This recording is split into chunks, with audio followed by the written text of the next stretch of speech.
All the hopes and dreams that you have for your child, like seeing them go to college, that's like way beyond, I mean, or just like running around, like it just all like got totally decimated in that 1 minute of them telling us like FOXG1, he had FOXG1. Hi, I'm Stevie. I live in New Jersey. I am married to my husband Jeff for over 11 years now, and we have 3 boys, Jack, Finn, and Asher.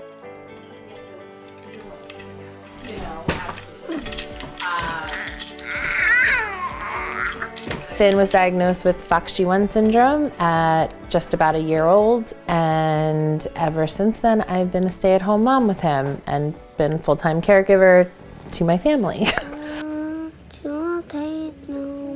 Finn was born on a Saturday via C-section. He was little, he was 5 pounds, 8 ounces. And because he was C-section, we were at the hospital for a few extra days. On day 3, his stats started tanking and they couldn't get a pulse in his lower extremities. So he was quickly rushed from our local hospital to the trauma center in Neptune, New Jersey, and they were able to basically keep him alive before he was transferred to ultimately Children's Hospital of Philadelphia, where he had open heart surgery at 6 days old for coarctation of the aorta and a VSD. I was so scared he was going to die. This little 5-pound baby who, is just helpless. I couldn't stop crying. I mean, it was just, I didn't want to be, I wanted to be near him, but at the same time, I just couldn't stop crying when I was especially next to him. He had like all these, so many, lines in him. So it was an emergency surgery. He did amazing, and we were out of there 7 days later. Why aren't you sleeping? You're supposed to be sleeping. Finn had a smaller head, so it's called microcephaly. So we were referred to a neurologist around 7-8 months. They referred us to another neurologist, more specialized, who sent us for genetic testing. Honestly, he was delayed, but we kind of attributed that to his heart condition. That can also cause delays. So we really didn't have the signs that many other FOXG1 parents had.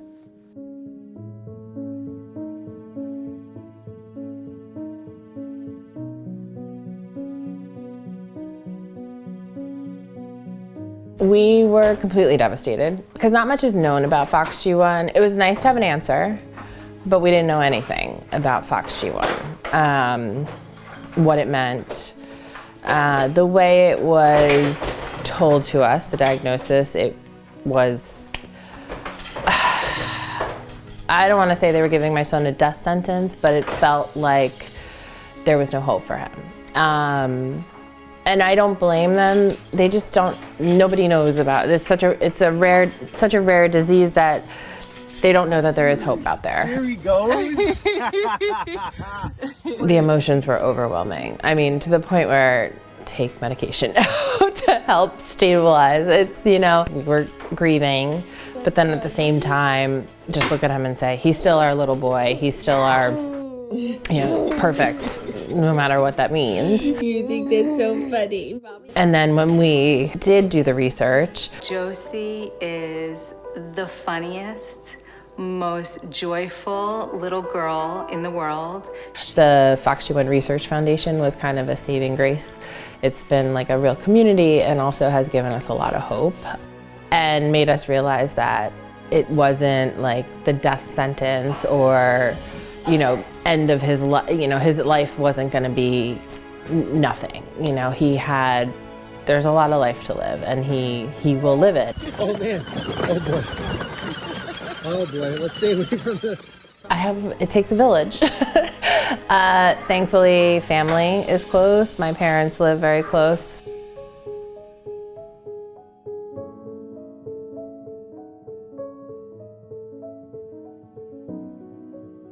Jeff obviously is working full time since I'm home, but he does make every effort to to come and take Jack to basketball practice in the evening, and so I can juggle Finn and the little one or their schedules. And then Jeff's parents also help out, so I on other days it really takes a village. I mean, even being home without working, I need help.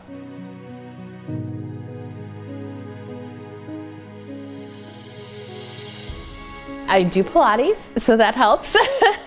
That'll do, try to do a couple days a week, and that kind of takes my mind off of the rest of my life. I'm okay. I mean, it's definitely made me a stronger person. I try not to get bogged down in like the little things. See you walk. Being a parent of a disabled child makes you kind of open your eyes to like how inaccessible the world is sometimes to people with disabilities. It's hard I do sometimes like struggle with not working, since I did leave a pretty big career to be home. I wouldn't change that decision for the world, but you're contributing in a different way to your home, and so and there's no like monetary value on that, so like sometimes I feel guilty about that. But no, I love being a mom. I always wanted to be a mom, and all my boys are a blessing, and they're all in their own special way, and I wouldn't change it for the world.